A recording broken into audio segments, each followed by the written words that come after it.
میں ایک جگہ بیٹھا تھا، سامنے ٹی وی چل رہا تھا، آواز نہیں تھی، میں نے دیکھا ایک نوجوان ناچ رہا ہے، ڈانس کر رہا ہے ساحل پر، اور اس کے ساتھ 10-12 لڑکیاں وہ بھی ڈانس کر رہی ہیں۔ میں نے دیکھا بہت خوبصورت نوجوان ہے، مجھے خیال آیا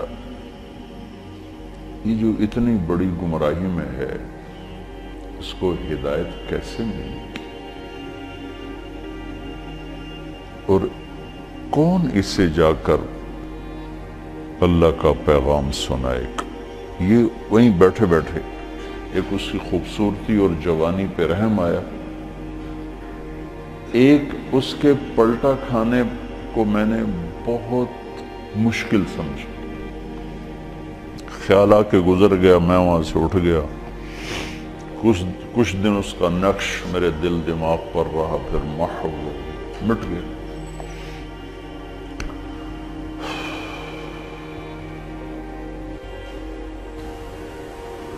کراچی کا اجتماع تھا ستمبر میں،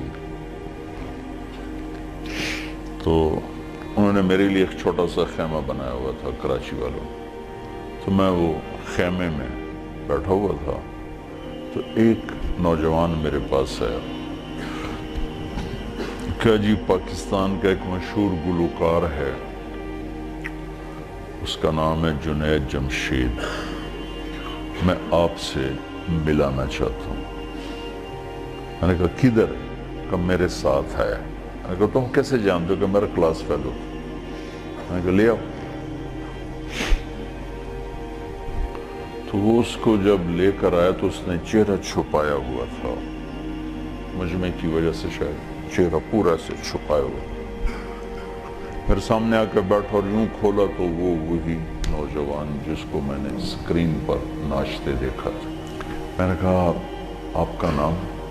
کہا جی جنید جمشید۔ میں نے کہا کیا کرتے ہو؟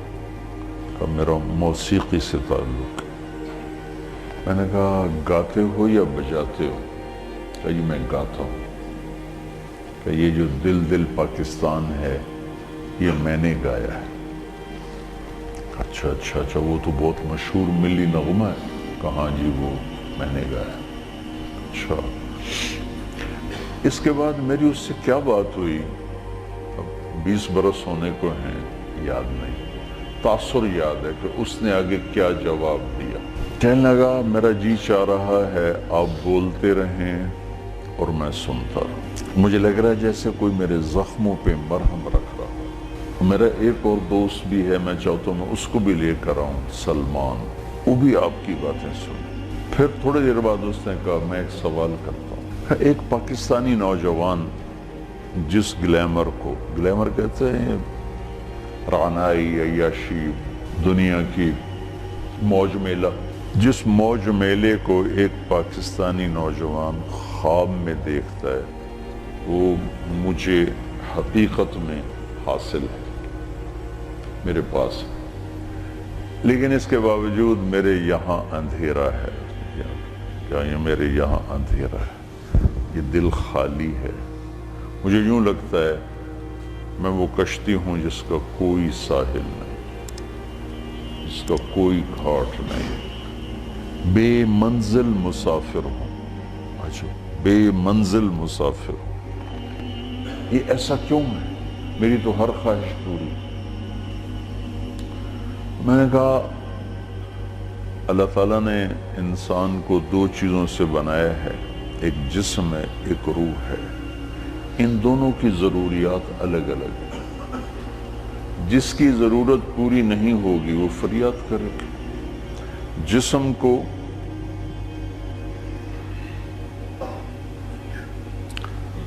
روٹی چاہیے، پانی چاہیے، ضروریات زندگی چاہیے، ان میں سے جو چیز بھی اس کو نہیں ملے گی وہ فریاد کرے گا۔ روح نہ عورت کو جانتی ہے، نہ روٹی کو جانتی ہے، نہ پانی کو جانتی ہے، نہ موسیقی کو جانتی ہے۔ روح ایک اللہ کا امر ہے جو صرف اللہ کو جانتا ہے، اسے اللہ چاہیے، اسے اللہ کا رسول چاہیے۔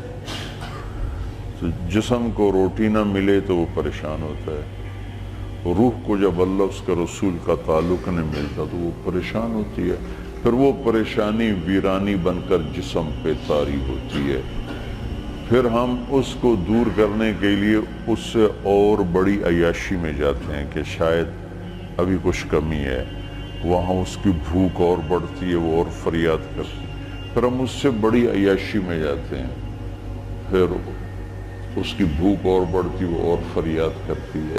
اس قسم کا مضمون تھا، اس وقت ذرا تفصیل سے تھا، خلاصہ یہ۔ اور میں نے کہا اس کی مثال ایسے کہ درد ہو اس گھٹنے میں اور دوا لگے اس گھٹنے میں تو دوا بھی جا رہا ہے اور درد بھی نہیں جا رہا، دوا لگ رہا ہے درد نہیں جا رہا، کیوں؟ جہاں درد ہے وہاں دوا نہیں، جہاں دوا لگ رہا ہے وہاں درد کوئی نہیں، تو آرام کیسے آئے گا؟ تو یہ بے چینی کرب یہ تو روح میں ہے اور ہم اسے دور کرنا چاہتے ہیں۔ جسم کی ضرور موسیقی، کھانا پینا، 5 اسٹار ہوٹل، گلیمر، موج میلہ، پروٹوکول، یہ تو سب جسم کی چیزیں، روح کو ان سے کیا سروکار؟ لیکن جس دن اسے غذا ملے گی ایک دم منزل بھی ملے گی، راستہ بھی نظر آئے گا، ساحل بھی نظر آئے گا، گھاٹ بھی نظر آئے گا اور منزل مقصود کا بھی پتہ چل جائے گا۔ تو یہ ہماری پہلی ملاقات تھی اور میں نے غالباً کہا کہ آپ کچھ تبلیغ میں جانا شروع کریں، 3 دن لگانا شروع کریں۔ کہنے لگا میں کیسے لگاؤں، میں تو گاتا ہوں، ناچتا ہوں، ڈانس کرتا ہوں، تبلیغ کس منہ سے کروں؟ کعبہ کس منہ سے جاؤ گے غالب، شرم تم کو مگر نہیں آتی۔ میں نے کہا یہ تو دوا ہے، تو پہلے دن دوا کھانے سے آرام آتا ہے؟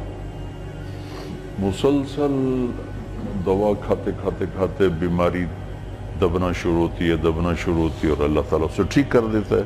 یہ دوا ہے، تم شروع کرو، اس کو سوچو مت کہ میں ناچ رہا ہوں گا رہا ہوں، چل ٹھیک۔ کوئی قبولیت کی گھڑی تھی اس نوجوان کی، اس نے 3 دن شروع کر دی۔ یہ جمشید اس کا کلاس فیلو تھا، یہ اس کو سب سے پہلے سلام دعا، یہ تبلیغ میں لگا تو اس کو اپنے اس کا خیال ہے، اس کو ملنا شروع کیا، پھر ایک جگہ پر آ کر وہ رک گیا، آگے نہیں لے جا پا رہا، تو اللہ نے اس میں مجھے ذریعہ بنایا، مجھے ڈالا۔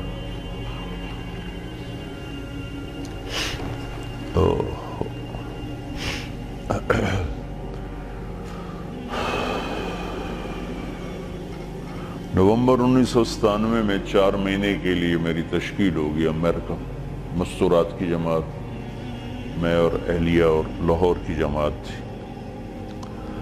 میں لاس اینجلس میں تھا تو میں نے اسے فون کیا، تو اس زمانے میں یہ CLI پر نمبر نہیں آتا تھا، تو اور یہ اتنے موبائل فون یہاں اتنے تھے بھی نہیں، دوسرے فون تھے، تو میں نے اس کا فون نمبر لے لیا تھا، تو میں نے اسے لاس اینجلس سے فون کیا۔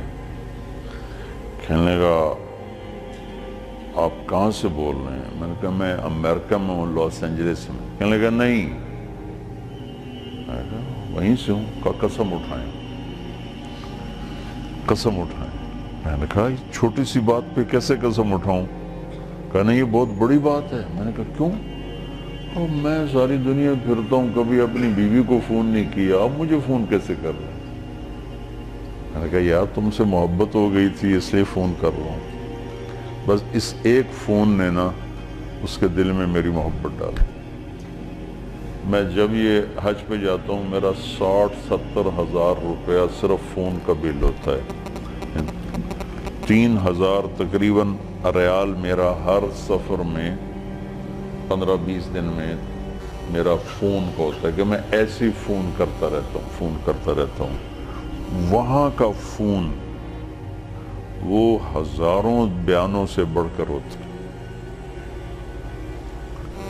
بیان تو چھوٹی سی چیز، مولانا صاحب رحمۃ اللہ علیہ فرمایا کرتے تھے کہ تبلیغ میں بیان کا اتنا ہی حصہ ہے جتنا جسم میں زبان کا۔ 6 فٹ کے جسم میں 5 فٹ 10 انچ 8 انچ کے جسم میں 2 انچ کی زبان ہے کہ اتنا ہی تبلیغ میں زبان کا حصہ ہی بول کا بیان کا، باقی لوگوں کو دل لینے کے لیے پتہ نہیں کیا کیا جتن ہے. تو اس پر اتنا اثر ہوا اس بات کا کہ انہوں نے مجھے امریکہ سے فون کیا. تو پھر میں اسے برے سفر میں فون ملاتا رہا، اب یہاں ہوں، اب یہاں ہوں، اب کیا حال ہے، اب کیا حال ہے. تو اللہ نے اس کے دل میں میری محبت ڈال دی. پھر وہ چلے کے لیے نکلا. پہلے اس نے چلے لگا، 3 چلے نے چلے لگا. ریمنڈ آیا، ملا، میں نے بڑا پروٹوکول دیا، بہت پیار محبت ہنسا کھیڈا. تو کرتے کرتے کرتے کرتے اس نے 3 چلے لگا، 3 چلے کے لیے نکل پڑا. یہ غالباً 2001 یا 2 اس کا مجھے پورا یاد نہیں ہے. تو اس وقت یہ 3 چلے کے لیے نکلا. تو اس نے مجھے بالا کوٹ سے فون کیا کہ مولانا میں اس وقت بالا کوٹ کی ایک پرانی مسجد ہے،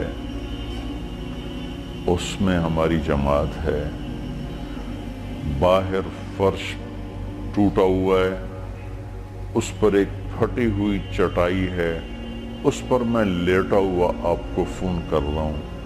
اور جس سکون چین کو میں 5 سٹار ہوٹلوں میں ڈھونڈتا تھا وہ مجھے یہاں اس ٹوٹی ہوئی مسجد اور پھٹی ہوئی چٹائی پہ مل چکا ہے.